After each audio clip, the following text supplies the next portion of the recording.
देखिएगा, हिंदी का पेपर है, हिंदी भाषा 1 है, सीटेट का पेपर है ये। इसमें 91 से लेकर के 120 प्रश्न दिए गए हैं, ठीक है ना? और जो भी भाषा 1 के रूप में हिंदी को लिए हैं, उन्हीं के लिए ये पेपर है। गद्यांश है, गद्यांश को पढ़ना है और पढ़ कर के 91 से लेकर के 99 तक के क्वेश्चन का आंसर देना है।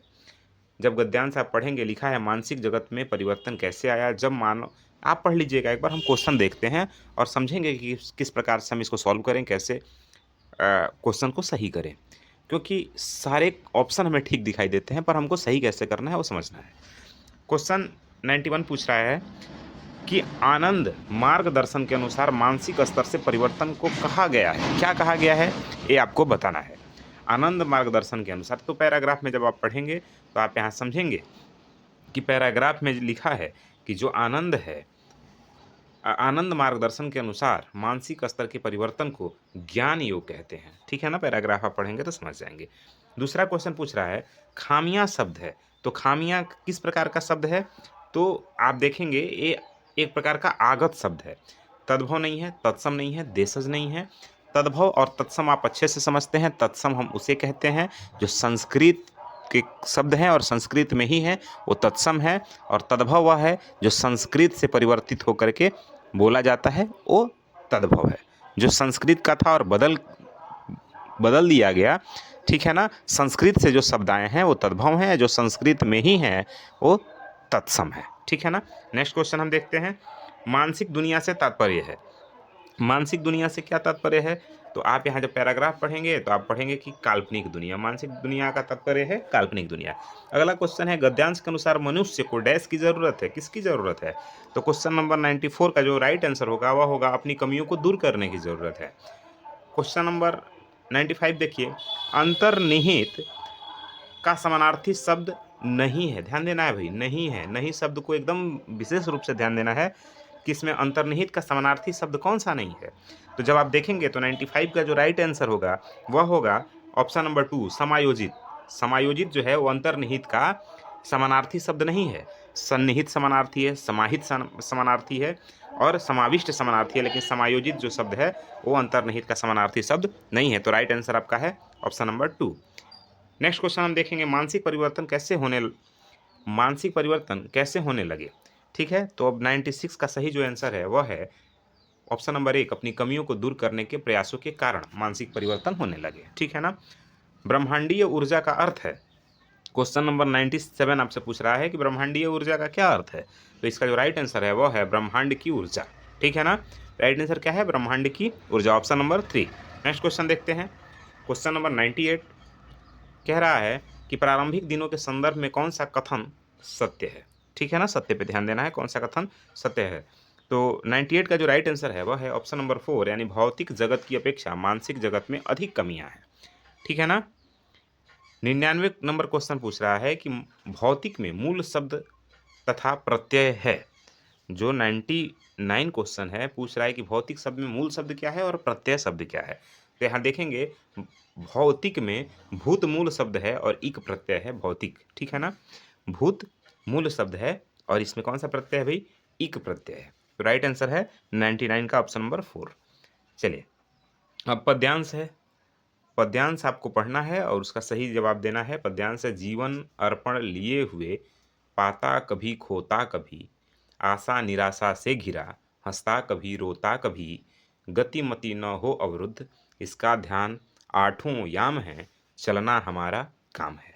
अब इससे आपको आंसर बताना है। 100 से लेके 105 तक का क्वेश्चन है। पूछ रहा है क्वेश्चन नंबर 100 कि समूह से भिन्न शब्द इसमें से कौन है? तो समूह से भिन्न शब्द हैं हंसना रोना, आशा निराशा, भिन्न भिन्न, पाना खोना। हाँ, ये राइट आंसर है ऑप्शन नंबर 3, ठीक है ना? आठों याम से क्या तात्पर्य है?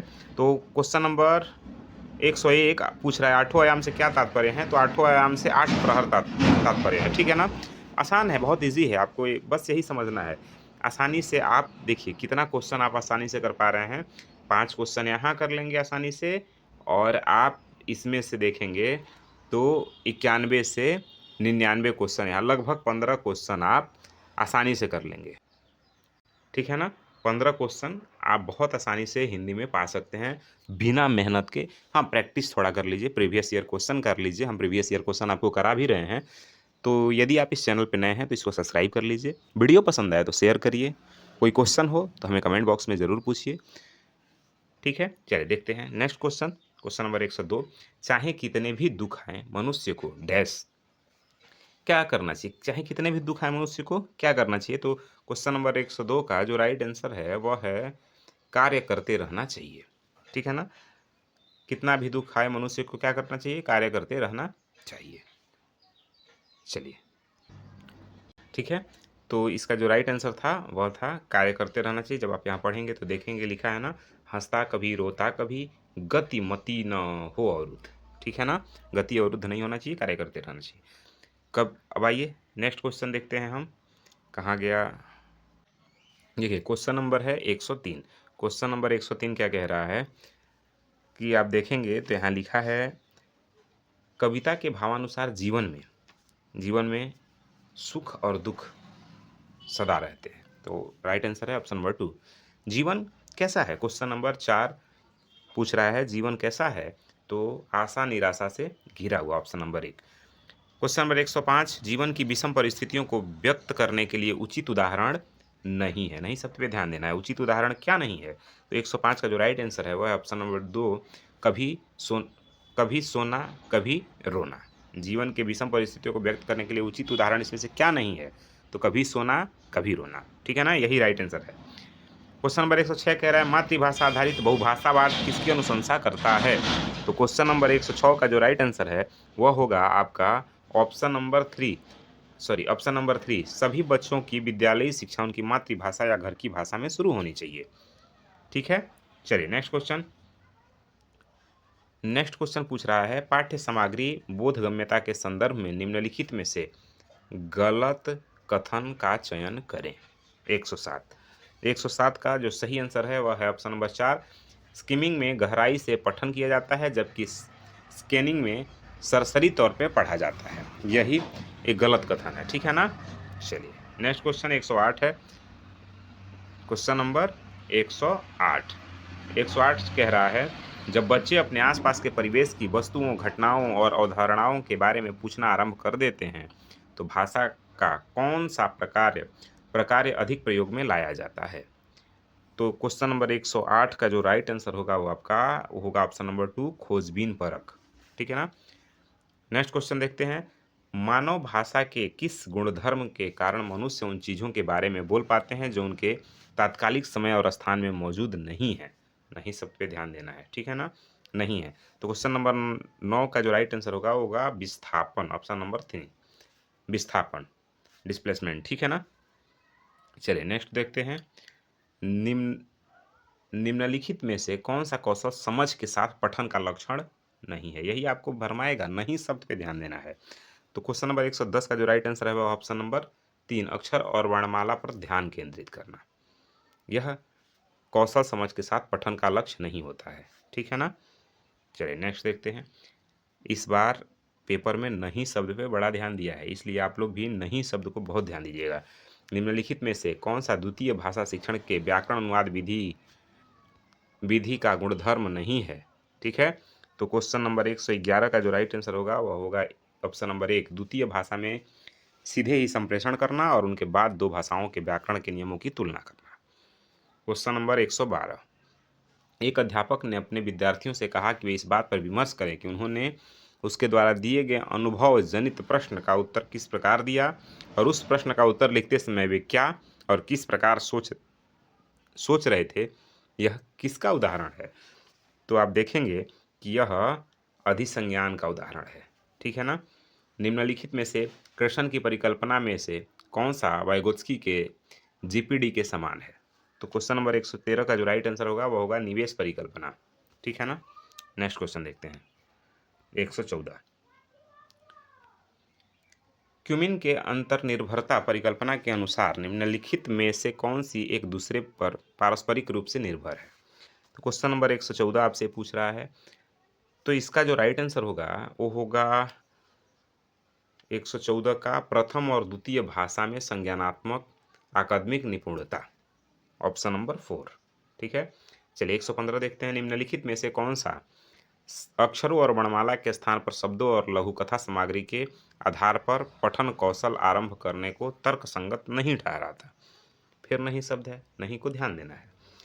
तो इसका जो 15 का जो राइट आंसर होगा वो होगा शुरुआती पाठक छोटी छोटी इकाइयों की तुलना में बड़ी इकाइयों पर बेहतर तरीके से ध्यान केंद्रित कर पाते हैं। अच्छा, इसी चैनल पे मैं आपको एक वीडियो बनाया हूँ कि सीटेट की तैयारी बेसिक से कैसे करें, उसको देखिए, काफ़ी हेल्पफुल आपको मिलेगा। इसी चैनल पे है, मैं कमेंट बॉक्स में पिन भी कर दूंगा उसको। ठीक है, तो आप वहाँ से देख लीजिएगा। चलिए नेक्स्ट क्वेश्चन हम देखते हैं। क्वेश्चन नंबर 16 कह रहा है कि निम्नलिखित में से कौन सा भाषाओं और बोलियों के बारे में भाषिक रूप से सही है? क्वेश्चन नंबर जो 16 का जो राइट आंसर होगा वो होगा भाषा और बोलियों में कोई सुपरिभाषित भाषिक अंतर नहीं है। क्वेश्चन नंबर 17 पूछ रहा है, बीरा 7 माह की शिशु है, वह अब कुछ इस तरह की आवाज़ें निकाल रही है जिसमें स्वर और व्यंजन मिश्रित हैं, वह किस रूप में संप्रेषित कर रही है? तो इस बहुत आसान है। क्वेश्चन नंबर 17 का चौ बबलाना होगा, यानी ऑप्शन नंबर 4 होगा। ठीक है, क्वेश्चन नंबर 18 है, उत्पादक शब्द संपदा क्या है? उत्पादक शब्द संपदा क्या है? तो इसका जो राइट आंसर होगा वह होगा वे शब्द जिनका प्रयोग लेखन और बोलने में किया जाता है उसे उत्पादक शब्द संपदा कहते हैं। ठीक है ना। 19 नंबर क्वेश्चन पूछ रहा है आपसे, निम्नलिखित में से किसके द्वारा भाषा अर्जन उपकरण की अवधारणा की व्याख्या नहीं की गई है? तो इसका जो राइट आंसर होगा वह होगा बच्चे आकृति मूलक भाषा कैसे सीख लेते हैं। ठीक है ना, नहीं शब्द पे बिल्कुल आपको ध्यान रखना है।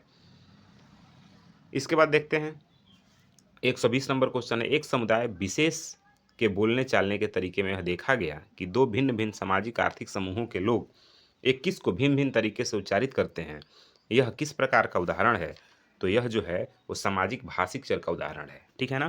तो यही आपके हिंदी का प्रीवियस ईयर का क्वेश्चन था, यानी 2024 का जो दिसंबर में एग्जाम हुआ था उसी का पेपर था, और आपने इसे सॉल्व किया। आप बताइए कि आपने कितना सही किया। यदि आप इस चैनल पर नए हैं तो चैनल को सब्सक्राइब कर लिए, ताकि कोई भी वीडियो या टीचिंग एग्जाम से रिलेटेड इन्फॉर्मेशन हो तो आप तक आसानी से पहुंच जाए। वीडियो पसंद आए तो अपना कमेंट बॉक्स में फीडबैक हमें ज़रूर दीजिएगा। मिलते हैं नए वीडियो में, तब तक के लिए जय हिंद।